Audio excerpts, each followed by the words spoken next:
Friends, if you're in the mood for something hilarious, quirky, and packed with absurd superhero antics, then you've come to the right place. Today we're talking about superhero movie from 2008. Yes, that outrageous parody that takes all the classic superhero tropes and gives them a totally ridiculous, laugh-out-loud makeover. If you want to enjoy this comedy-packed ride in English, then go ahead and like this video. And if you're new to our channel, make sure to subscribe because we've got loads more fun, entertaining, and informative content just like this coming your way. In today's video, we're diving deep into the crazy world of superhero movie. We're going to break down what this film is really about, what makes it stand out in the parody genre, and of course, where exactly you can watch it. Whether you're looking for it on your favorite OTT platform, or wondering if it's airing on any satellite TV channels, I've got you covered. We'll talk about all the details, how you can stream it, rent it, or even grab a physical copy if you're a true collector. But we're not stopping there. We're going behind the scenes to explore the film's technical aspects, from its flashy editing and comedic timing to the goofy yet surprisingly creative cinematography. We'll talk about the music, yes, even parody films have scores, and how it adds to the overall vibe of the film. You'll also get the full scoop on the pre-production phase, how the idea came together, who got involved early on, and how the writing process went in crafting this over-the-top homage to superhero blockbusters. We'll take a peek at the filming process, including where it was shot, how long it took, and what kind of challenges they faced on set. Then there's post-production, where all the goofy sound effects, visual gags, and final touches brought this wild ride to life. We're also going to discuss the budget of the film and how it performed at the box office. Was it a commercial hit or more of a cult comedy gem? What did audiences think back in 2008? And how has it held up today in the era of Marvel and DC domination? You'll find out in just a bit. Of course, we'll talk about the actual story of superhero movie. I'll give you a brief, spoiler-free summary of what to expect, from the awkward high school teenager who suddenly gains strange powers, to his hilarious attempts at becoming a hero, all while poking fun at everything from Spider-Man to Batman to X-Men. The film is packed with sight gags, slapstick, and references that'll have any movie buff grinning from ear to ear. We'll also go over the cast. Who played who? Which actors really brought the silly energy this film needed? We'll highlight standout performances, talk about some surprising cameos, and explore what kind of chemistry the cast had on screen.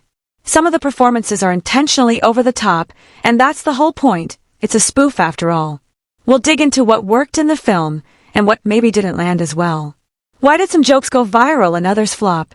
What makes a good parody, and where does superhero movie fall on that scale? And yes, we're going to touch on some fascinating trivia and behind-the-scenes facts that will give you a whole new appreciation for the madness that went into making this movie. So friends, I hope you're ready for a roller coaster of laughs, because this review is going to take you through all the crazy corners of superhero movie. Make sure to stay with me till the end, because whether you're discovering this film for the first time or revisiting it after years, there's plenty to uncover and enjoy. Let's start the video. Absolutely. Let's expand on the chaotic, joke-fueled roller coaster that is Superhero Movie 2008, and really dig into how the story unfolds, twists, faceplants, and somehow flies, cape fluttering and all, through every superhero trope imaginable. The film kicks off like many origin stories do, with an awkward teenager just trying to survive high school and hormones. Rick Riker is your classic underdog, nerdy, socially invisible, and frequently the target of every joke imaginable. But unlike Peter Parker, Rick doesn't just get bitten by a genetically altered insect. No, he's attacked by a radioactive dragonfly in a lab explosion that's part science experiment, part Looney Tunes sketch. And from that moment, things spiral out of control in the most hilariously unhinged way. The narrative follows a structure that's familiar if you've watched any superhero movie from the early 2000s. There's the tragic loss of a father figure. Uncle Albert bites the dust after an epic slow-motion moment that's more slapstick than sorrow. Then there's the realization of newfound powers, delivered with scenes of Rick clumsily discovering his superhuman strength, climbing walls, and of course, a series of botched attempts at flying that feel more like deleted scenes from America's funniest home videos. But even with this recognizable arc, the film takes every beat and stretches it into parody territory. Training montages turn into comedy routines, dramatic standoffs dissolve into absurd slap fights, and romantic moments between Rick and Jill, the Mary Jane knockoff, are constantly interrupted by bodily functions, property destruction, or random plot detours. Now the villain. Lou Landers, aka the Hourglass, is a perfect blend of evil scientist stereotype and parody supervillain. He's dying, he's bitter, and he gains the ability to suck the life out of people to stay alive. Think Green Goblin with a dash of Dracula and a whole lot of awkward innuendo. His plan: kill a bunch of people, so he can live longer. Evil. Sure. Sensible. Not even a little. The showdown between Rick and Hourglass is built up like your standard good versus evil climax, except everything leading up to it is drenched in visual gags, bad puns, and stunts so outrageous they make scary movie look restrained. What makes the plot even more entertaining is its unapologetic commitment to randomness. The story doesn't flow so much as it ricochets between superhero cliches, pop culture jabs, and absurd side characters. One minute we're watching a parody of the "with great power comes great responsibility" speech. The next we're introduced to a talking wheelchair or a cameo from an off-brand Professor X. The movie doesn't aim for subtlety, it aims for volume. Every moment is a punchline, and every plot turn is just a setup for another visual gag or spoof of something you probably saw in a trailer from 2002. But here's the thing. Beneath the chaos, there's a method to the madness. Superhero movie knows exactly what it's doing. It's not trying to reinvent the superhero genre. It's trying to throw a cream pie at its face. The emotional moments, like Rick grappling with loss or trying to connect with Jill, are played so over the top that they loop back around to being strangely endearing. And because the film leans so heavily into parody, it uses the narrative more as a playground than a roadmap. There's no twist you don't see coming, no subversion of structure. What you get is a full-on sprint through every superhero origin cliché, each one exaggerated, mocked, and milked for as much ridiculous comedy as possible. In the end, this isn't a movie that asks you to follow a carefully crafted plot. It's asking you to laugh at the ones you already know. It's an over-the-top, fourth-wall winking, pop culture stuff spoof that uses its plot not to build tension, but to set up a giant domino line of sight gags, slapstick, and satire. If there's one thing the narrative teaches us, it's this. The only thing better than becoming a superhero is doing it with a rubber dragonfly suit, a ridiculous catchphrase, and absolutely no shame. In Superhero Movie, 2008, character development doesn't operate on the standard blueprint of deep, introspective arcs or emotional reckonings. This isn't Batman Begins where the hero battles inner demons, or Iron Man where arrogance gives way to accountability. Instead, the characters in this over-the-top parody grow by getting repeatedly smacked in the face by the absurdity of their own genre.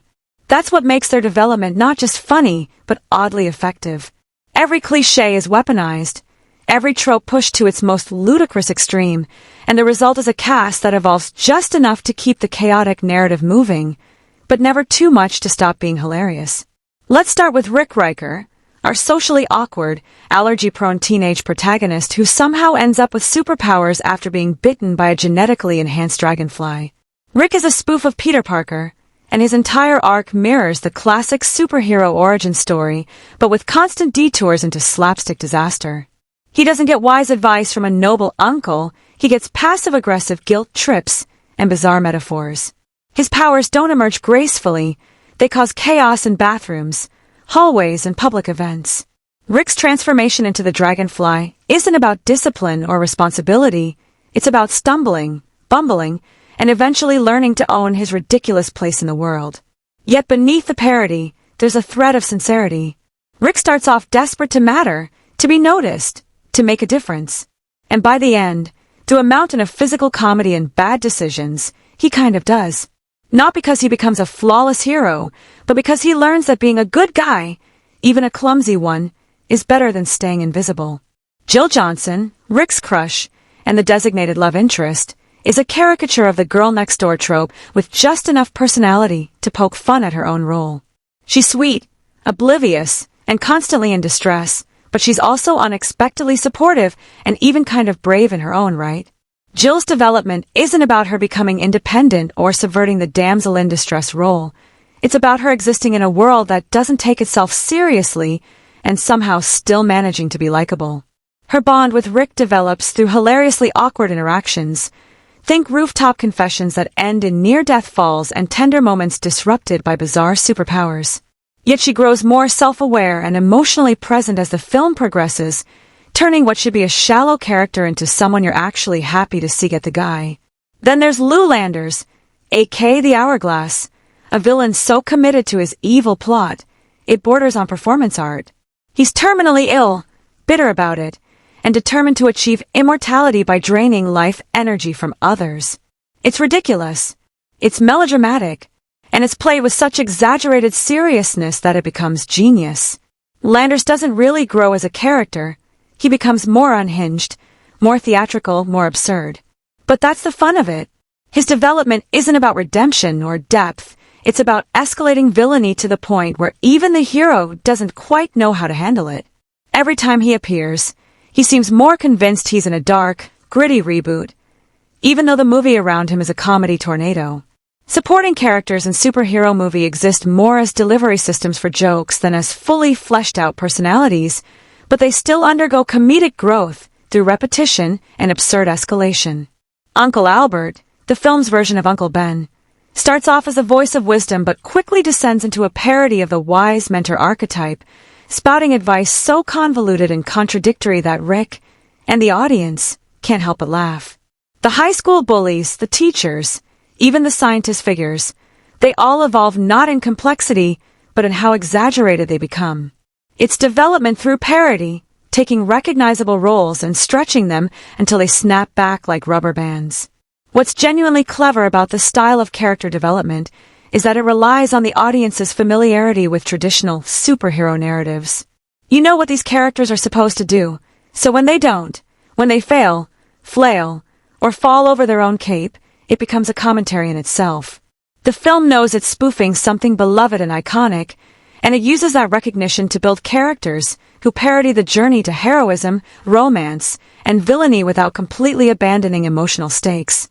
By the end, Rick has become a hero, not because he's mastered his powers or made some profound moral choice, but because he's persisted. He's fought, failed, tried again, and done it all while barely keeping his costume in one piece. Jill ends up by his side, not because of destiny, but because she sees through the chaos to the sincerity beneath. And Hourglass, well, he gets exactly what you'd expect in a parody, dramatic defeat delivered with a punchline. So while superhero movie may not serve up character development in the traditional sense, it offers a hilarious, self-aware alternative that works on its own terms. These characters don't grow because they learn deep life lessons. They grow because the movie keeps throwing them into increasingly absurd situations, and somehow, they keep getting back up. And in a strange, comedic way, that's just as satisfying. Let's go all in on the performances in Superhero Movie 2008. Because in a film like this, acting isn't about emotional nuance or slow burn tension. It's about how far you can stretch the boundaries of ridiculousness before they snap. And the cast? They pull it off with the kind of shameless glee that turns parody into performance art. Drake Bell as Rick Riker is your classic reluctant superhero, except this time, the awkward teen with newfound powers is more slapstick magnet than moral compass. Bell throws his entire body and every facial muscle into this role like he's auditioning for a cartoon. And that's not an insult, it's a skill. Every pratfall, every exaggerated scream, every cringe-inducing attempt at heroism is played with the kind of physical comedy that feels like a throwback to the days of Jim Carrey and the Naked Gun. He doesn't just spoof Peter Parker. He becomes this weird, alternate universe Peter who can't catch a break, can't aim his powers, and definitely can't talk to girls without setting something on fire. But the genius lies in how he makes Rick feel earnest underneath it all. You actually root for him, even as you're laughing at him. That balancing act of being the joke and the heart of the movie isn't easy, but Bell manages it with an infectious energy that keeps the whole thing flying. Sarah Paxton plays Jill Johnson, the sweet, slightly oblivious classmate who fills the Mary Jane role with a blend of charm, satire, and just enough sincerity to make her more than a punchline. Paxton knows exactly what kind of movie she's in, and she leans into it with total self-awareness. Her wide-eyed delivery of lines that sound like they were pulled from every teen rom-com ever written is part of the joke, but she does it in a way that never feels condescending. It's as if her character is trying to be in a serious drama, but the world around her refuses to let that happen. The chemistry she shares with Belle is intentionally awkward, and it works, because that's the point. Their interactions are like watching two sitcom characters try to do Shakespeare. And it's hilarious. Now let's talk about Christopher McDonald, who steps into the villain role as Lou Landers, aka the Hourglass. This guy's not phoning it in. No, McDonald commits to the evil genius act with the gravitas of someone performing King Lear in a parking lot. He paces, he monologues, he threatens people with sand-based puns, and he does it all like his life depends on it. That intensity, that seriousness in the face of total nonsense, is exactly why his performance is so good. He becomes a parody of every comic book villain who takes themselves too seriously, and it's perfect. When he delivers lines about needing to kill people to extend his own life, he says it with such conviction that you forget for a second you're watching a man in a giant hourglass suit. And then there's Leslie Nielsen as Uncle Albert. Yes, the Leslie Nielsen. This man could read a phone book and make it funny, but here, he's delivering parody mentor energy at its finest. Every line he delivers is both deadpan and absurd. He has this uncanny ability to say something completely ridiculous, like giving Rick advice that's scientifically inaccurate or morally questionable, and make it sound like sage wisdom. That's his gift. He's a spoof Yoda, a misguided Uncle Ben, and an accidental stand-up comedian all in one. And every time he shows up, the film gets a shot of comic adrenaline. He doesn't need to overact. His mere presence is the joke, and he milks every second of screen time with expert timing. The supporting cast is packed with comic talent who know their job is to be weird, loud, exaggerated, and most importantly, unforgettable. Brent Spiner makes a bizarre appearance.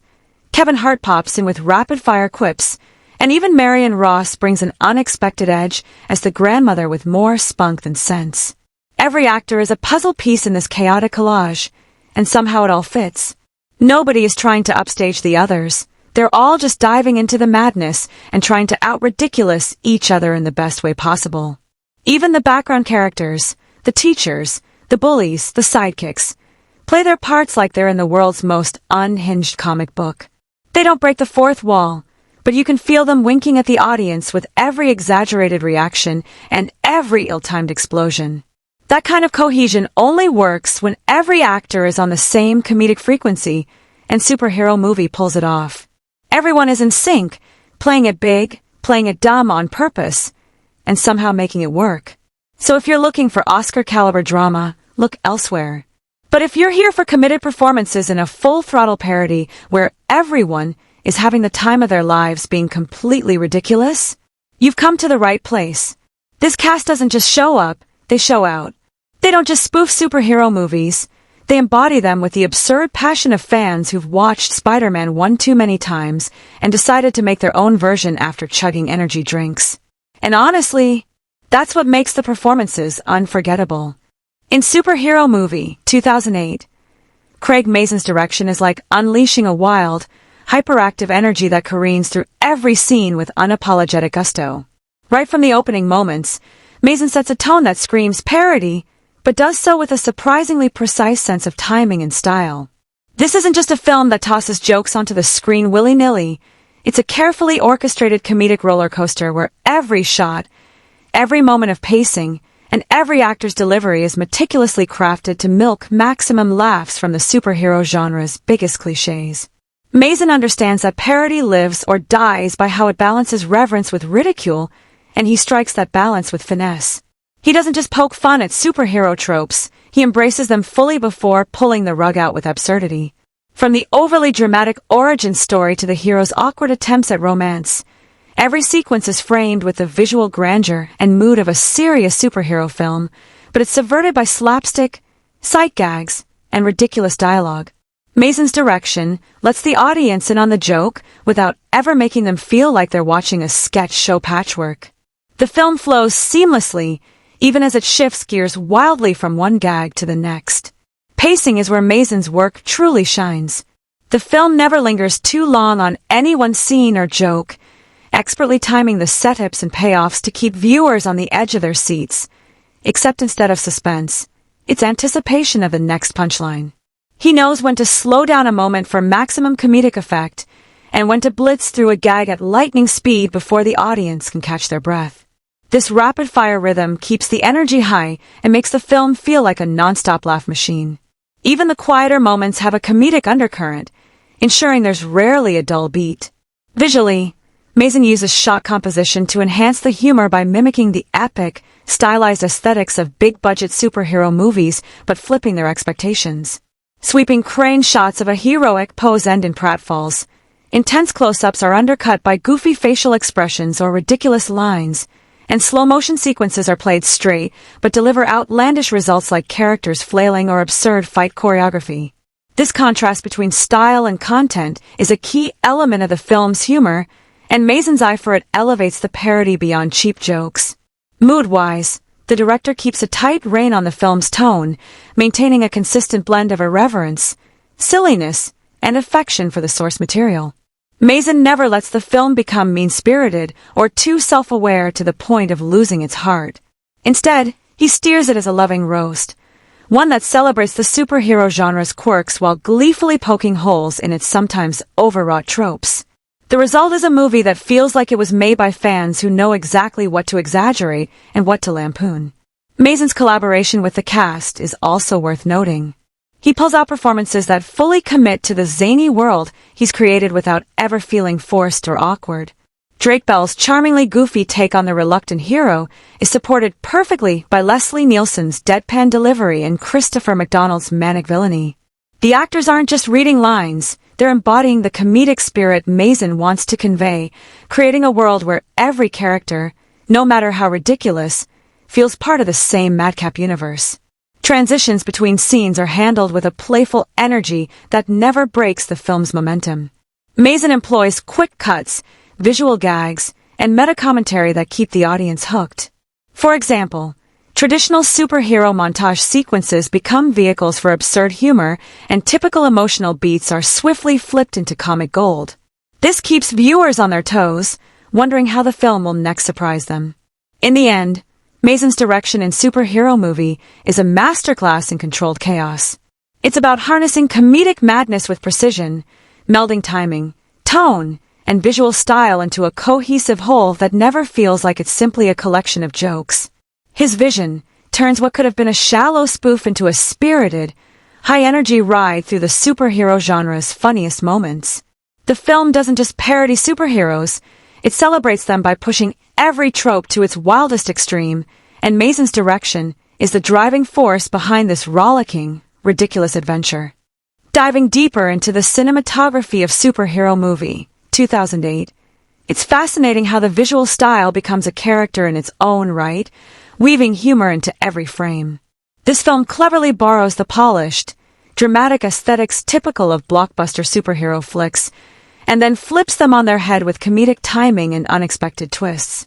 The cinematographer doesn't just shoot scenes, they set up visual punchlines that elevate the parody beyond mere slapstick. Take, for instance, the deliberate use of iconic superhero camera angles, the low, heroic upward tilt that usually commands awe and admiration. Here, those shots are frequently juxtaposed with the protagonist's awkward stance or goofy facial expression, inviting the audience to laugh at the contrast between what a hero should be and what we're actually seeing. It's this tension between expectation and reality that the cinematography exploits so well, turning what could be a straightforward visual style into a subtle but effective gag. Lighting deserves its own spotlight because it dances between cinematic cliché and playful irreverence. The film employs the high-contrast, moody lighting of dark superhero noir scenes, but rather than building suspense, it cues up absurd or silly scenarios. In one moment, you might find the hero silhouetted against a stormy sky, a setup that normally signals doom or introspection, but instead, the mood is undercut by a ridiculous event, like a pet causing chaos or a comically misplaced prop. Then, the lighting might swiftly shift to bright, cheerful tones that mimic daytime cityscapes, offering a stark contrast and keeping the visual tone unpredictable and fresh. The way scenes are framed contributes to the film's comedic rhythm. Wide shots are used not just to showcase the scale of action, but to capture the chaos and often the ridiculous aftermath of that action. Imagine a superhero punch landing but sending the hero careening into an absurdly fragile object, all caught in one sweeping frame. Meanwhile, intimate close-ups catch the characters' reactions, sometimes exaggerated disbelief, other times awkwardness or over-the-top bravado, allowing the audience to connect emotionally even in a comedy. The choice of when to pull in tight and when to step back amplifies the humor and makes every frame count. Slow-motion shots, a hallmark of superhero films, get a hilarious makeover here. The film embraces those sweeping, graceful moments but layers them with absurdity, like the hero's epic leap turning into a clumsy fall or his dramatic pose interrupted by something silly happening in the background. These slow-motion sequences are carefully choreographed and shot with precision, making the humor land perfectly because the audience recognizes the reference, but is caught off guard by the twist. Camera movement throughout the film is another piece of the puzzle that keeps the energy high and the audience entertained. Tracking shots follow characters with the kind of urgency and smoothness found in serious superhero movies, but the actions being tracked are often ridiculous or awkward. The contrast between the fluid, professional camera work and the goofy content adds a layer of metacomedy, as if the camera is winking at the audience. Whip pans and quick zooms punctuate punchlines and reactions, keeping the pace snappy and the visuals dynamic. One of the most interesting aspects is how cinematography subtly supports moments of character development and emotional beats amidst the comedy. Though superhero movie is mostly a laugh riot, the framing sometimes isolates characters, highlighting vulnerability or uncertainty, even if just for a second. This use of visual storytelling enriches the narrative, allowing the audience to briefly empathize with the protagonist before the film plunges back into silliness. Color grading also plays a role in setting the mood and differentiating scenes. The film alternates between saturated, comic book-inspired palettes during action sequences and more naturalistic tones for everyday moments. This color contrast helps visually signal shifts in tone, guiding viewers through the film's playful balance of parody and story. Even the locations and set pieces are captured with a cinematic eye that enhances the parody. Shots of cityscapes, rooftops, and interiors mimic the grandeur of superhero backdrops, but the cinematography emphasizes the contrast by framing moments of mundane or clumsy heroics against these epic settings. This visual juxtaposition underlines the humor and gives the film a larger-than-life feel that never takes itself seriously. In essence, the cinematography in superhero movie is a masterclass in visual comedy. It borrows from the superhero playbook but uses every tool, angles, lighting, framing, camera movement, to both celebrate and poke fun at the genre. The result is a film that's not just funny in its dialogue or performances, but also visually clever and entertaining from start to finish. The cinematography helps create a world that looks epic but feels delightfully silly, keeping audiences hooked both visually and comedically throughout the film. Editing and pacing in Superhero Movie 2008 are like the unsung comedic sidekicks, always present, always working behind the scenes to deliver just the right punchline at just the right moment. This isn't just about how scenes cut together, it's about how the rhythm of the film mirrors the beats of a well-timed joke. The editing is sharp, fast, and unapologetically cheeky, stitching together gags, parodies, and narrative progression with an almost cartoon-like precision. It's as if the editor had a sixth sense for when the audience would laugh, groan, or need a second to recover before the next ridiculous moment hit. The film opens with quick, high-energy edits that throw the audience straight into its hyper-parodic world. We're not eased into the tone, it's more like being splashed in the face with a bucket of absurdity. This early momentum sets the tone for the entire ride. Jokes fly at you rapid-fire, and the editing doesn't allow any dead air. If a gag lands, it holds just long enough for the laugh. If it doesn't, the film's already moved on to the next one before you can even finish groaning. This relentless pace is part of the charm. It makes the film feel like a roller coaster of gags, where even the dips are padded by quick transitions into something completely unexpected. Montages, a staple of superhero storytelling, are gleefully dismantled here. Training sequences, costume try-ons, and the infamous Discovering My Powers scenes are chopped into deliberately awkward chunks. The cuts are abrupt, the music shifts comically fast, and transitions come with intentional awkwardness. The pacing intentionally undermines the epic tone these moments usually carry, replacing drama with timing that enhances the silliness. For example, When the protagonist first attempts to use his powers, the cuts are jarringly fast, creating a stuttering effect that turns potential awe into a cascade of pratfalls and screw-ups. Even scene transitions are used as comedic tools. Instead of seamless fades or elegant cross-dissolves, we get deliberate visual juxtapositions. A moment of dramatic tension is instantly undercut by a goofy one-liner or a visual gag that completely breaks the mood. This editing style keeps the audience from getting too comfortable. Just when you think you might be settling into a normal movie rhythm, the film slaps you with a smash cut to something ridiculous. A man being blown across the street, a close-up of an exaggerated expression, or an unnecessary zoom that emphasizes a joke no one asked for. One of the most entertaining editing choices is how the film mimics and mocks the slow pacing of dramatic superhero arcs. Scenes that would normally linger with emotional weight are trimmed down to a few beats, interrupted by physical comedy or non-sequitur jokes. This constant undercutting is part of the pacing strategy. It avoids sentimentality, speeding through potentially serious moments and replacing them with irreverence. But when it does need to slow down, particularly to let a parody breathe or to build up a punchline, it's surprisingly effective. The editor knows when to let the silence hang just long enough to make the next gag even funnier. In action scenes, the editing goes into hyperdrive. The pace quickens, but not to create tension. Instead, it's about visual chaos, rapid cuts, and over-the-top reactions. These scenes don't just parody action movie tropes, they dissect them, remix them, and turn them into punchlines.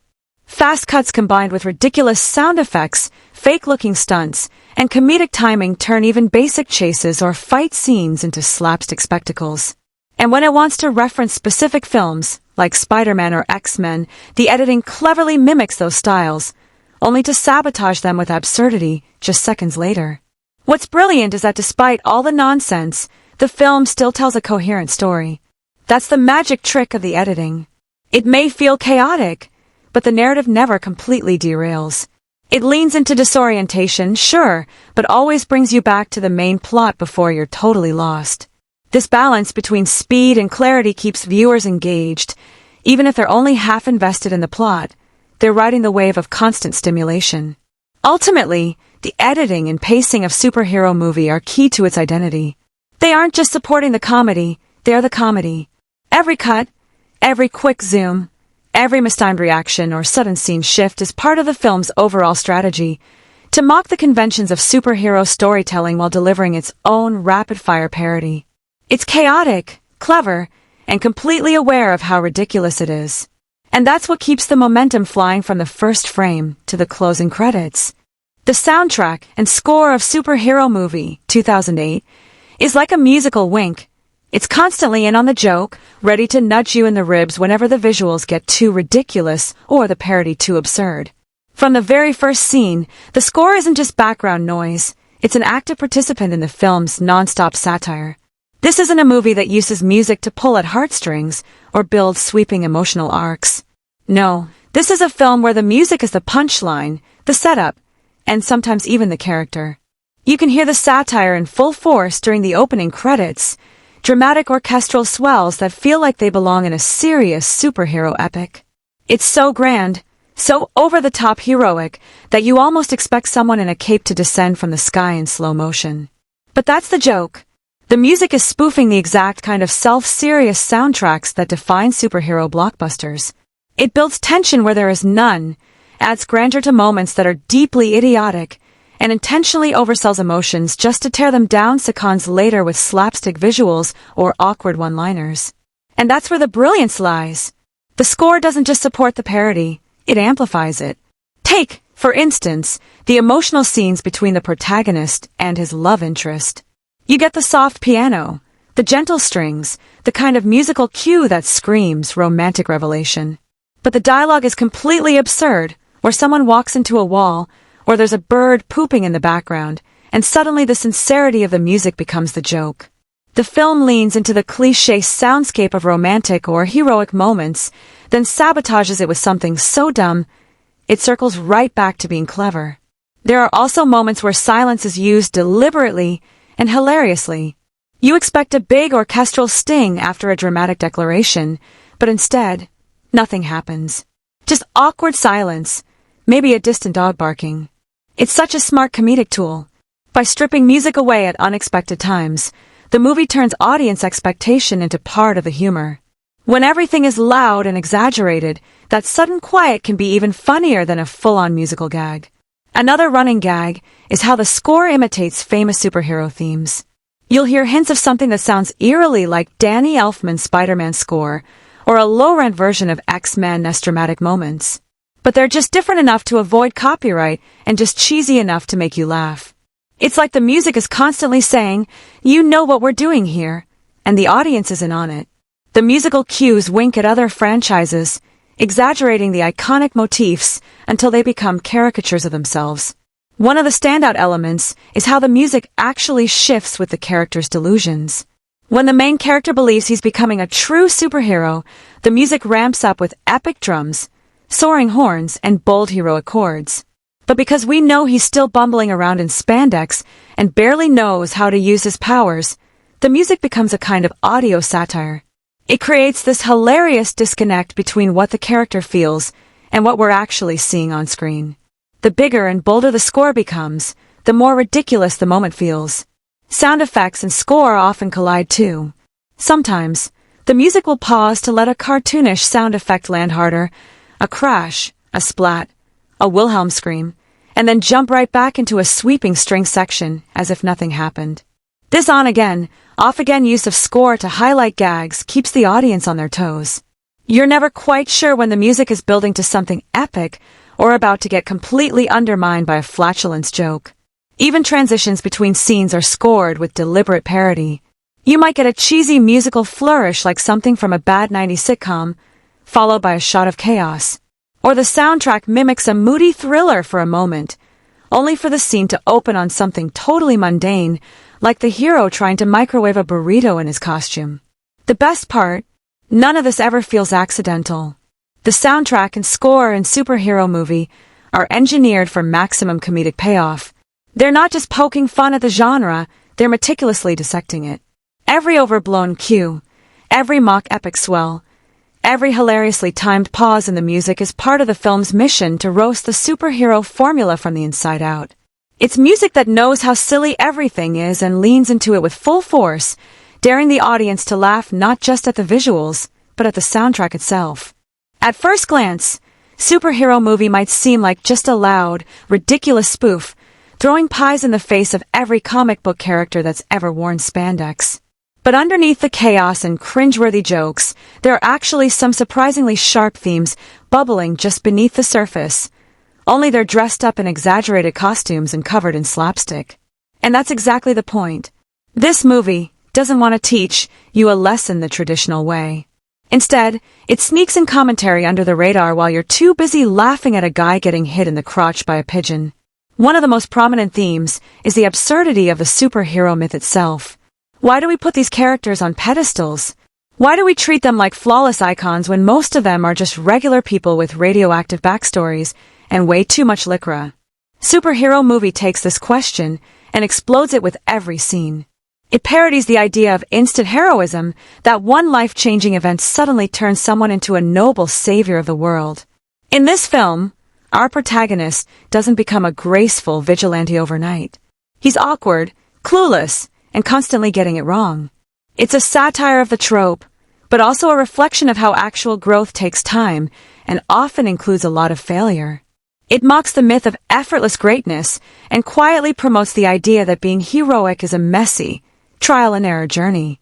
Another surprisingly thoughtful thread in the movie is the search for identity.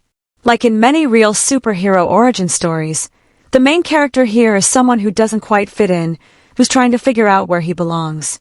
But instead of finding meaning through noble sacrifice and self-discipline, he discovers his purpose while accidentally gluing himself to the ceiling and fighting villains who look like they got lost on the way to a costume party.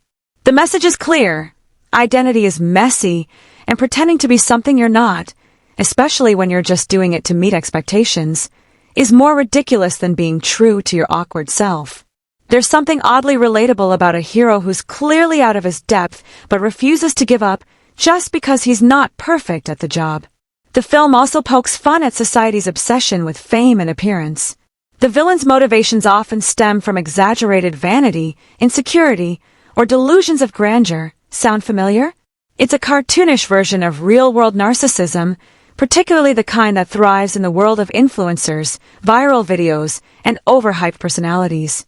In this world, being seen as a hero is sometimes more important than actually doing heroic things. The movie skewers that idea by showing a main character who bumbles through his big moments while still somehow gaining admiration. It's a comedic jab at how perception often outweighs reality in the age of social media and superhero franchises. There's also a running theme about mentorship and responsibility. As with most superhero stories, there's a wise figure attempting to teach the protagonist how to harness his powers and use them for good.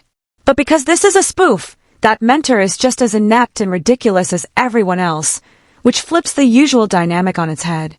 It questions the blind reverence for authority figures in superhero lore. Just because someone wears a robe or speaks cryptically doesn't mean they know what they're doing. Sometimes they're just winging it, like the rest of us. And then there's the ever-present theme of good versus evil, only here, it's wrapped in rubber masks and exaggerated villain monologues. The film doesn't just parody the clash between heroes and villains, it makes fun of how simplistic that dynamic often is in traditional superhero narratives. The villain's motivations are often hilariously shallow, and the hero's reasons for fighting back are equally shaky. But this imbalance makes a bigger point. In real life, motivations aren't always noble, and conflicts aren't always epic. Sometimes good wins not because of a moral compass, but because the other guy slipped on a banana peel. Ultimately, superhero movie is a comedy first, but it smuggles in some clever insights about the very genre it's lampooning. It invites us to laugh at the cliches, question the myths, and maybe even see a little bit of ourselves in the ridiculousness. The themes might be delivered through fart jokes and exaggerated stunts, but they're there, and they hit home in the most unexpected, hilariously awkward ways. If there's one department where superhero movie swings wildly and proudly hits both the bullseye and the wall behind it, it's the visual effects. This isn't the kind of film where CGI is trying to convince you you're in a grounded reality. No, this movie uses visual effects as part of the joke.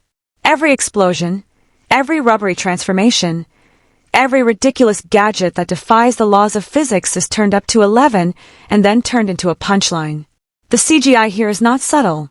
It's not meant to blend seamlessly or make you go, wow, that looked real. It's meant to make you laugh out loud at how unreal it looks, and that's absolutely the point. In most superhero movies, CGI is used to make the impossible seem possible.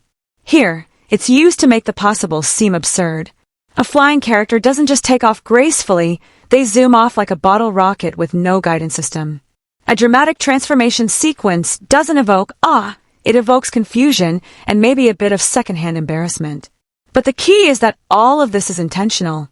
The exaggerated effects are part of the satire. It's mocking the over-reliance on sleek, expensive digital effects in modern superhero blockbusters by throwing obviously fake CGI at the screen with gleeful abandon. Now, when it comes to practical effects, superhero movie goes for the same over-the-top approach. Costumes look intentionally cheesy, makeup effects are cartoonish, and props often look like they were built by a high school drama club on a sugar high. But again, this isn't lazy filmmaking, it's parody. It's paying homage to the often goofy aesthetics of early superhero TV shows and comics, while roasting how modern adaptations try to make every piece of tech look like it was designed by NASA. In superhero movie, if a gadget opens, it's probably going to misfire, smoke, or spray goo. If a villain makes a dramatic entrance, expect wires, fog, and a dramatic failure. There are moments where CGI is layered with practical elements, and these hybrid moments are often the funniest. Think of a character wearing a clearly rubber suit, but with glowing eyes that are digitally animated in a way that makes them look completely out of sync with the body movements. Or an explosion that looks half stock footage and half animated fireball pasted into the frame like an afterthought. It's chaotic, yes, but it's deliberate chaos, and it adds to the charm. The film knows it's playing in the shallow end of the effects pool, and it cannonballs right in. What's truly impressive is how committed the film is to its visual effects style. It doesn't try to be slick or impressive. It's not chasing realism. It's chasing laughs. And by leaning into the silliness, The CGI and practical effects become an extension of the humor rather than a distraction. You're not supposed to be immersed in this world because it feels real. You're supposed to enjoy how gleefully unreal it all is. So while superhero movie won't be studied in VFX schools for its realism or seamless compositing, it might be appreciated in comedy circles for how effectively it uses effects as tools of parody. It's one of those rare cases where bad CGI is actually great because it's used on purpose, with purpose, and to maximum comedic effect. It's not about immersion, it's about exaggeration. It's about taking the overblown visuals of big-budget superhero films and dialing them into absurdity. And in that mission, the visual effects of superhero movie are kind of brilliant in their own ridiculous way. The set design and locations in superhero movie are not just backdrops, they're part of the joke and they know it. From the very first scene, you get the sense that the film's world is a playful parody of the glossy, over-stylized sets we've come to expect in superhero blockbusters. Instead of going for immersive realism or architectural awe, the production design leans into campy, exaggerated environments that scream, "We're in on the joke." A mad scientist lab doesn't just have blinking lights, it has way too many, with knobs and switches that clearly don't do anything. The hero's high school isn't just a school, it's a sitcom version of one, complete with impossibly wide hallways, generic lockers, and science labs that look like they were borrowed from a 1950s monster movie. Every space is designed to feel slightly off, slightly too shiny, slightly too convenient, and that's what makes it funny. The living rooms and hideouts and secret headquarters all share the same tongue-in-cheek aesthetic. Take the hero's bedroom, for instance. Walls plastered with nerdy posters, a lamp shaped like a lightning bolt, a science experiment bubbling in the background for no reason whatsoever. It's not meant to be realistic. It's meant to scream, "This is what a superhero movie thinks a teenager's room looks like," and the result is hilarious. Meanwhile, the villain's lair is an over-the-top lair cliché come to life. Lava lamps, unnecessarily huge chairs, random skulls, and always some sort of dramatic lighting coming from underneath. It's not scary. It's not intimidating. It's ridiculous, and that's perfect. And let's talk about the city. You know the one. The generic, unnamed city that all superhero movies have, except here. It looks like a mashup of every cardboard city set ever made, spliced with stock footage of generic skylines and street corners that might actually be behind a strip mall in real life. But every alleyway, rooftop, or dramatic showdown location is picked and dressed with an awareness that it's all for laughs.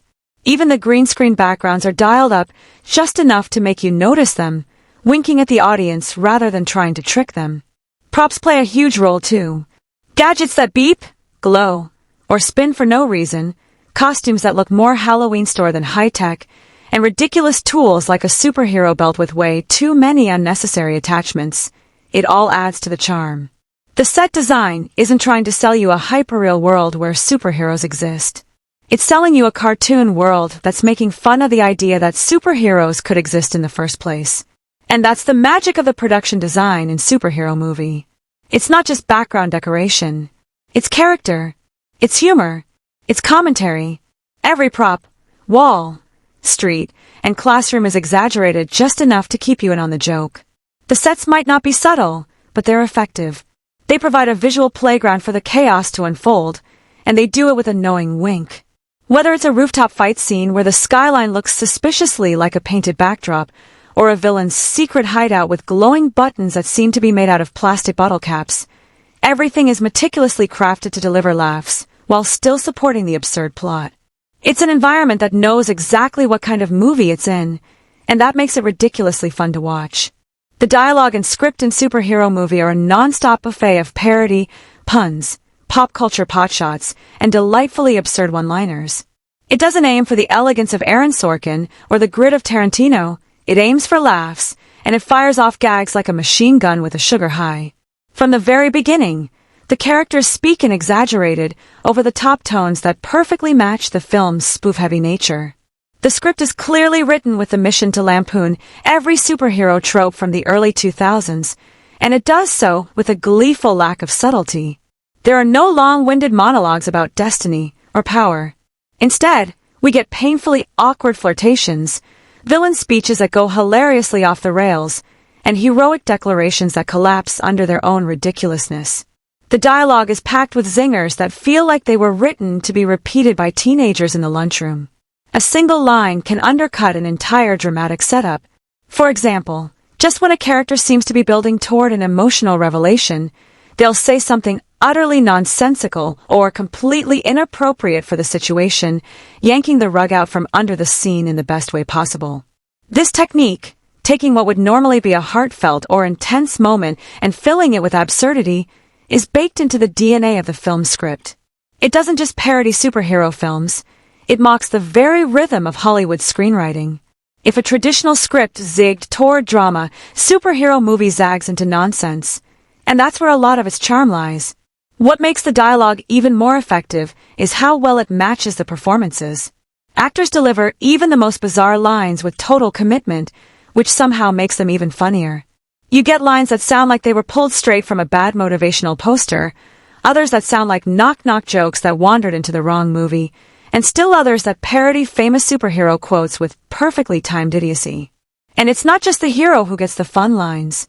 Side characters, villains, even background extras get their moment to shine with dialogue that ranges from awkward to outrageously inappropriate.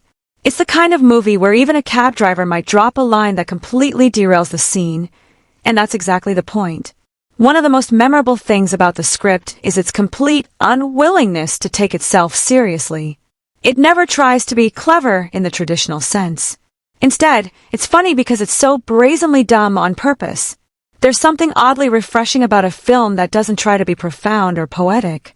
The writers knew their job was to mock everything from Spider-Man's origin story to X-Men melodrama, and they absolutely committed to it. And yet, despite all the absurdity, the script manages to have a strange kind of structure. It knows when to escalate the madness, when to pause for a gag, and when to lean into the most overused cliché just to blow it up in the next beat. So while superhero movie may not be filled with Oscar-worthy dialogue, it is absolutely packed with lines that will stick with you, not because they're deep, but because they're ridiculous, quotable, and unapologetically silly. It's a script that throws everything at the wall. Puns, fart jokes, superhero satire, slapstick commentary, and it's precisely that relentless, unfiltered chaos that makes the dialogue such a standout part of the film. Every sentence is a setup for something to go wrong. Every word another swing at comedy gold or glorious failure, and honestly, it's a blast either way. Superhero movie is what happens when a film takes the superhero genre, puts it in a blender with every cliché from the early 2000s, adds a heavy scoop of parody, and hits the puree button without ever looking back. This isn't a movie that plays by the rules of its genre. It takes the rules, crumples them up like yesterday's news, and tosses them straight into a radioactive waste bin, only to fish them out again just to make fun of them. From the opening credits to the final punchline, the movie is a non-stop roast of everything we thought we knew about superheroes. Whether it's the tragic origin story, the awkward high school years, the love interest with no real backstory, or the dramatically over-explained villain plan, superhero movie doesn't just check the boxes, it blows them up with comedic dynamite. Instead of introducing fresh ideas in the traditional sense, the film thrives on reimagining the familiar in the most absurd way possible. Take, for example, the classic superhero transformation moment. In a typical genre film, this would be an awe-inspiring, life-changing event filled with music swells and emotional weight. In superhero movie, it's more likely to involve getting bit in the butt by a radioactive insect and ending up in a full-body cast. It mocks the way superhero films often take themselves too seriously and flips that on its head by refusing to take anything seriously. The origin story, the training montage, the suit reveal, the dramatic showdown, each of these staples is twisted into something hilariously offbeat and delightfully juvenile. What's brilliant is how the film doesn't just stop at mocking superhero movies. It dips its fingers into sci-fi, teen drama, romance, and action tropes too, all while maintaining a tone that feels like one long sketch from a particularly unhinged late-night comedy show. The balance between parody and chaos is part of what makes the genre execution so unique. It never tries to ground its humor in reality. Instead, it floats gleefully in a cartoonish version of the superhero world, where gravity doesn't work, logic is optional, and characters exist solely to deliver punchlines or be the butt of a joke, sometimes literally. And yet, For all its over-the-top humor, the movie does understand the genre it's spoofing. It knows the emotional beats it's mocking. It knows the big save-the-city moment, the tearful goodbye, the reluctant hero's first flight, and it parodies them so effectively because it gets how they work in traditional superhero films. The difference is that here, when the hero flies, he's probably going to crash into a wall. When the villain gives a speech, it might go on for so long that even the henchmen get bored. And when the hero declares his undying love, it might come out in the middle of a completely inappropriate situation, like during a public bathroom brawl or a slow-motion fart cloud. There's also a chaotic brilliance to how the film juggles different tones, jumping from slapstick to wordplay to crude humor to pop culture references in seconds. It doesn't aim for balance the way a traditional action comedy might. Instead, it creates a whirlwind of genre-bending nonsense that somehow still feels coherent because the entire point is to go as far as possible in the opposite direction of seriousness. Even the action sequences are more about delivering laughs than thrills, full of exaggerated stunts, impossible physics, and running gags that somehow get funnier the more they're repeated. So in terms of genre execution, Superhero Movie doesn't just color outside the lines. It sets the coloring book on fire and laughs while roasting marshmallows in the flames. It's not trying to innovate the superhero genre, it's gleefully detonating it from the inside, frame by frame. And the result is a film that doesn't reinvent the wheel, but smashes the superhero mobile into a brick wall in the most hilarious way possible. In Superhero Movie, 2008, any trace of traditional, social or cultural commentary comes not with a serious face but rather with a whoopee cushion in hand and a banana peel underfoot. This isn't a film that approaches politics or societal issues with a delicate, thoughtful lens. Instead, it charges in wearing tights 2 sizes too small, slips on every stereotype it can find, and laughs its way through the chaos. But don't be fooled by the silliness.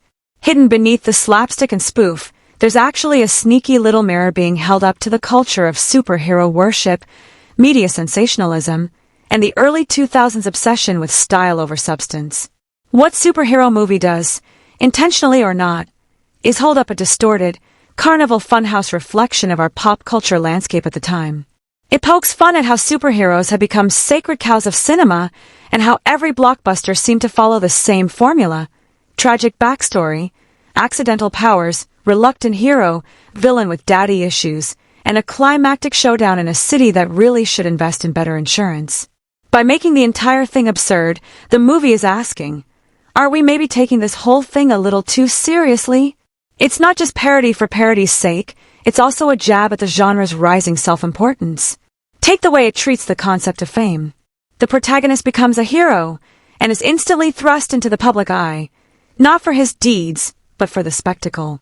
That's a not-so-subtle nod to our culture's obsession with overnight celebrity and viral fame. The film leans into this with exaggerated news coverage, over-the-top public reactions, and scenes that make it clear, in this world, being a hero is more about branding than bravery. Sound familiar? That's because it's riffing on the influencer-style fame that was beginning to bubble in the late 2000s and has only exploded since. And then there's the treatment of authority. Scientists are mad. Teachers are clueless, parents are barely functional, and law enforcement is practically cartoonish. Everyone in a position of power is a walking joke. It's comedy, yes, but it also captures a certain distrust in institutions that was creeping into the culture, especially among young people. When the adults in the room are this inept, of course the teenage mutant hero has to step in, whether he's ready or not. Gender roles also get the spoof treatment. The love interest is a classic damsel. The hero is awkward and insecure, and the villain's motivations are hilariously shallow. The movie's exaggeration of these roles actually serves to spotlight how formulaic and underwritten these character types often are in traditional superhero films. It's like the film is saying, look at how ridiculous this is when you take it to the extreme, forcing the audience to reconsider what we usually accept without question. Even the way Superhero Movie references and borrows from other movies, Spider-Man X-Men, Batman Begins, becomes its own form of commentary. It's a reminder of how quickly Hollywood latches onto trends and floods the market with copycats. The film is like a giant cinematic eye roll at the conveyor belt of superhero clones, sequels, and reboots. In mocking them, It makes you question whether all those serious capes and cows movies actually have anything new to say, or whether they're just repackaging the same ideas with a grittier filter. Now, does superhero movie always handle these topics gracefully? Absolutely not. It's a scattershot satire machine. Some jokes land, some crash and burn, and some definitely haven't aged well. But even the misses point to something real, a film that, beneath its absurdity, is tuned into the pop culture noise of its time. It's chaotic, crass, and sometimes clumsy, but also surprisingly insightful in how it skewers the superhero genre and the society that was and still is obsessed with it. In the end, superhero movie doesn't sit you down to deliver a lecture on culture and politics. It trips over its own shoelaces, falls face first into the conversation, and somehow still makes a point. Not bad for a movie where the biggest villain might be lactose intolerance.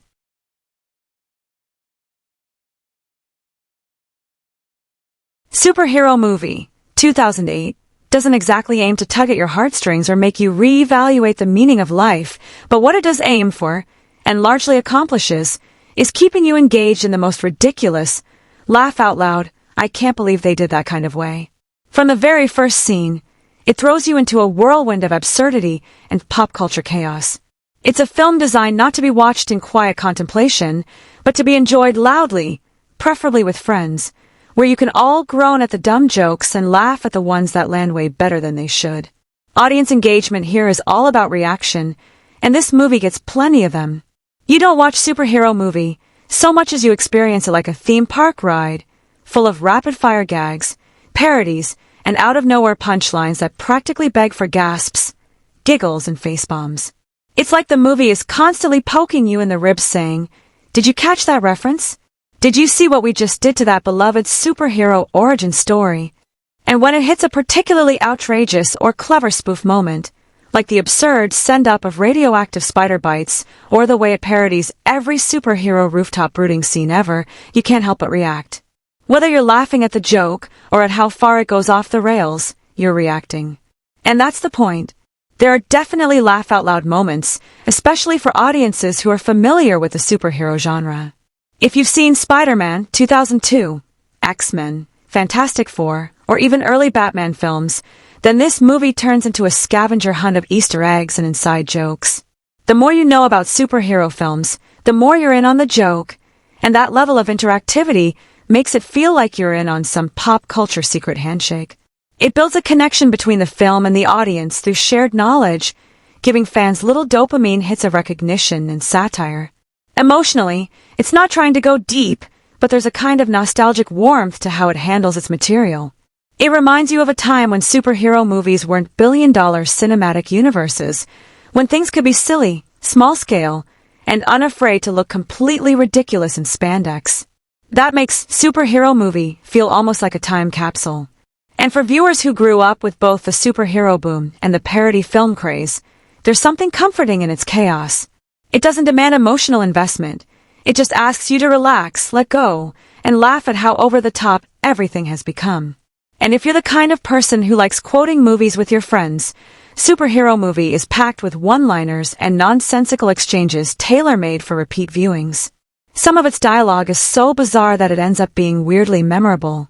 It's the type of film where you'll find yourself laughing about a joke days later, not because it was smart, but because it was so gloriously dumb that it looped all the way back to being funny again. As for discussion, it sparks more fun than philosophy.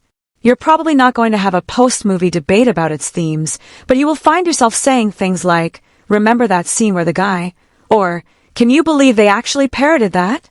It's a movie that creates shared moments, goofy inside jokes, and that you had to be there kind of humor. And honestly, that's a kind of emotional resonance too, just not the tearjerker variety. So in terms of audience engagement, superhero movie delivers exactly what it promises. A silly, satirical roller coaster that keeps you reacting from start to finish. Whether you're cringing, cackling, or quoting it for the next 3 days, you're definitely involved. It may not change your life, but it's absolutely going to get a reaction out of you, loud, ridiculous, and possibly against your better judgment. When we line up superhero movie, 2008, next to its cousins in the spoof and parody genre, it becomes clear that it's the quirky, awkward middle child of the family, Maybe not the most polished, but definitely the one most likely to throw mashed potatoes at the wall just to see what happens. If you've seen classics like Scary Movie or Naked Gun, you know those films tend to balance parody with just enough structure and cleverness to keep you laughing without totally derailing. Superhero Movie, on the other hand, is like that kid who had too much sugar and is now sprinting through every superhero trope with a plastic mask and zero shame. Compared to Scary Movie, which had a tighter grip on its horror genre targets and even managed some clever commentary along the way, Superhero Movie is looser and more chaotic. It doesn't try to say anything deep about superhero films, it just wants to poke fun at them. And where Scary Movie walked the line between parody and plot, Superhero Movie often leaps over it with arms flailing, fully committing to the ridiculous without worrying too much about coherence. It's less about crafting a smart takedown and more about cramming in every superhero reference imaginable, whether it lands or not. Then there's Not Another Teen Movie, which knew its genre like the back of its hand and used that knowledge to twist it in clever ways. Superhero Movie has a similar vibe. It knows the origin stories, the tragic backstories, the heroic montages, and instead of reinventing them, it gleefully breaks them apart. But where Not Another Teen Movie managed to feel like a love letter to its source material, Superhero Movie feels more like it found the love letter, scribbled fart joke, in the margins, and mailed it anyway. If you stack it up against actual superhero films like Spider-Man, 2002, Fantastic Four, or X-Men, which were clearly its main targets, the comparison is night and day. Those movies aim for emotion, heroism, and world-building. Superhero Movie aims for a pie in the face. But that's the whole point. It's a roast, not a tribute. While the originals want you to gasp at explosions and swoon at romantic moments, Superhero Movie wants you to laugh at the absurdity of a guy trying to climb a wall and face-planting repeatedly. Even when compared to other works from its director, Craig Mazin, yes, the same guy who later brought us Chernobyl, proving that talent can live in very different genres, it stands out as a time capsule of mid-2000s comedy. This film isn't about prestige. It's about parody in the most unfiltered, often cringy, sometimes clever, always ridiculous way possible. It also exists in the shadow of the granddaddy of superhero spoofs, Mystery Men, 1999, which offered a more character-driven, satirical take on the superhero team-up formula. Mystery Men asked, what if superheroes were deeply flawed weirdos trying to matter? Superhero Movie asks, what if Spider-Man farted during his big rooftop monologue? So does Superhero Movie offer anything new? Not really. It leans heavily on formula, specifically the spoof movie formula of the mid-2000s. Rapid gags, celebrity cameos, pop culture references that were dated even when the film came out, it's all there. But what it does offer is a kind of chaotic nostalgia, a reminder of a time when comedy didn't always worry about subtlety or nuance. It just went for the laugh, no matter how absurd the setup or how groan-worthy the punchline. In short, Superhero Movie may not break the mold, but it definitely throws it against the wall just to see what sound it makes. In a world filled with dark, brooding superhero sagas, this film is the goofy cousin who crashes the party in a rubber cape and fake mustache, makes a scene, and somehow steals the spotlight, if only for a moment. Alright, let's talk symbolism and metaphors, those hidden nuggets that make you go, maybe there's more here than just explosions and one-liners. Now, in a movie like Superhero Movie, 2008, you might be forgiven for thinking there's nothing beneath the surface besides slapstick and cheesy jokes, but if you squint just right, you might catch a few playful winks disguised as symbolism. It's like a cake that looks messy on the outside but somehow has layers inside, mostly silly, but layers nonetheless. For starters, the whole idea of the protagonist gaining superpowers after a freak accident, classic superhero origin stuff, can be seen as a metaphor for awkward adolescence. This is a kid suddenly thrust into a world where he's expected to be someone bigger, stronger, and cooler, but all he really wants is to fit in and not embarrass himself in front of the girl he likes. So beneath the goofy masks and over-the-top villains, there's a subtle nod to that universal feeling of trying to find your place in the world, even if your superpower is more like a series of embarrassing missteps. The recurring motif of costume changes, for example, can be viewed as a metaphor for identity and the masks we wear, both literally and figuratively. Every time the hero struggles to put on the cape or suit, It's almost like a clumsy metaphor for how we all stumble through trying to present our best selves to the world. And when the costume inevitably falls apart or gets dirty, it's a hilarious reminder that no one's perfect, no matter how heroic they try to look. Visual cues also pop up in the form of exaggerated comic book style poses and dramatic slow-mo shots, which parody the sometimes absurd grandeur of superhero films, but also serve as a tongue-in-cheek metaphor for the gap between how we see ourselves and how the world actually sees us. The film exaggerates these moments to highlight that sometimes our heroic self-image is just a hilarious illusion, and that's okay. Even the villains carry symbolic weight, though in a broad, cartoonish way. They're over-the-top representations of the obstacles we face when trying to grow up, whether it's authority figures who just don't get us or chaotic forces that throw our plans into disarray. The conflict between the hero and these antagonists becomes a metaphorical playground for the age-old struggle of responsibility versus freedom, seriousness versus silliness. And let's not overlook the way the film uses parody itself as a meta-symbol. By poking fun at superhero tropes and cliches, Superhero Movie is essentially holding up a mirror to the genre, inviting us to laugh at how seriously we sometimes take these larger-than-life stories. It's a reminder that while heroes inspire us, it's also perfectly fine to laugh at their absurdity and to recognize the human messiness behind the masks. So sure, it's not an Oscar-winning tapestry of symbolism, but beneath the fart jokes and silly faces, Superhero Movie sneaks in playful metaphors about identity, growing up, and embracing imperfection. It's like a messy but heartfelt doodle in the margins of a superhero comic, simple, goofy, but oddly relatable if you look just a little closer. When diving into the franchise or historical context of Superhero Movie, 2008, it's important to understand that this film plays in the sandbox of superhero parodies rather than continuing or expanding a serious cinematic universe. Unlike the Marvel or DC sagas that weave intricate, multi-film storylines, Superhero Movie is more like that wild cousin who crashes the family reunion with a goofy costume and a joke for every occasion. It doesn't aim to build a larger narrative tapestry, but instead gleefully bounces off the popular superhero tropes that audiences already know and love, or love to poke fun at. In this way, the movie situates itself as a loving send-up of the superhero genre as a whole rather than a chapter in a franchise.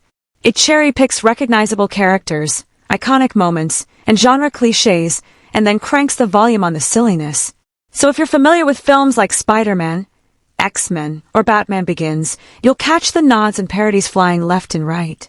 It's less about continuity, and more about comedy callbacks, a patchwork quilt of superhero silliness sewn together with big laughs and exaggerated set pieces.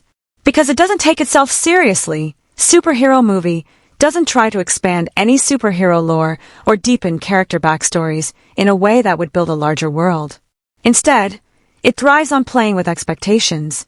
The film acts like a funhouse mirror reflecting the superhero craze of the 2000s, a time when comic book movies were exploding in popularity, and everyone seemed to be suiting up to save the world. This parody is its own kind of historical snapshot, capturing the zeitgeist with a goofy grin rather than a serious lens. On the historical side of things, the film doesn't aim for accuracy or realism, but instead uses the superhero boom as its backdrop. It's like a pop culture time capsule of the mid-2000s, filled with references, trends, and stylistic quirks of that era's blockbuster movies. The setting, fashion, and even some dialogue serve as markers that root the film in its time, making it a nostalgic blast for anyone who grew up watching superhero flicks then. So while Superhero Movie isn't building a cinematic universe or portraying historical events, it definitely contributes to the ongoing conversation about superheroes in popular culture. It does this by turning the genre upside down and inside out, reminding us that even the most epic tales can be laughed at and enjoyed with a healthy dose of silliness. It's like a comedic footnote in the superhero storybook, one that fans of the genre will appreciate for its playful irreverence and spot-on parody timing. When looking at the budget and box office performance of Superhero Movie, 2008, it's interesting to see how a modest budget can still lead to a production that looks surprisingly polished for a parody flick.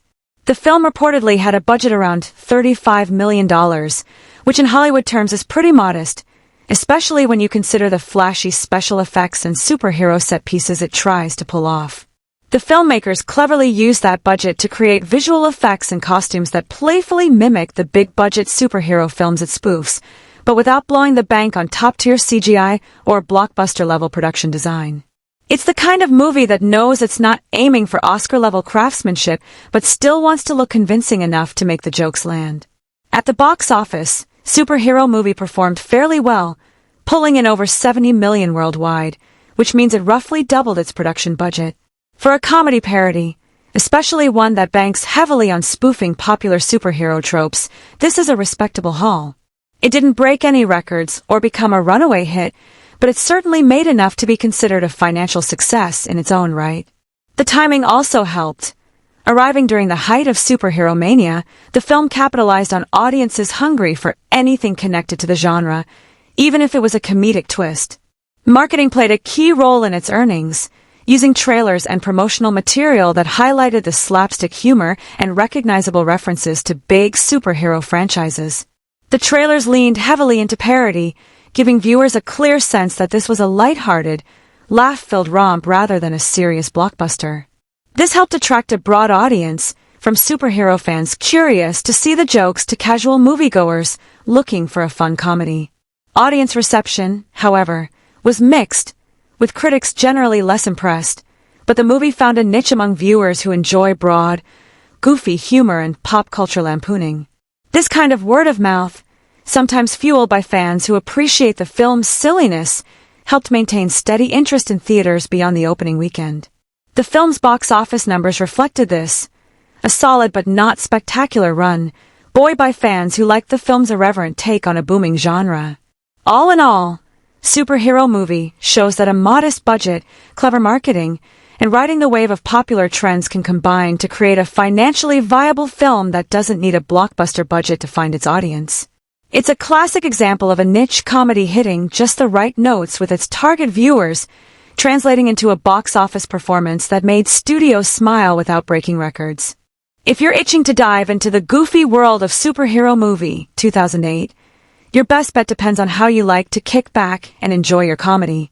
For starters, if you prefer the big screen experience and the movie is ever re-released in theaters or special screenings, catching it on a giant screen with a crowd can really amplify the laughs.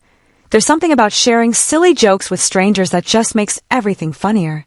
But let's be real, most folks will be streaming or renting this gem from the comfort of their couch. Right now, Superhero Movie is widely available on popular digital platforms where you can rent or buy it. Think Amazon Prime Video, Google Play Movies, Apple iTunes, and other major services. Renting it digitally is a perfect choice if you just want a one-time fun watch, while buying gives you a chance to keep it in your collection for repeated laughs on lazy weekends or when you're in a parody mood. Watching it on a smart TV or a good home theater setup with decent sound helps you catch the comedic timing and visual gags in full effect.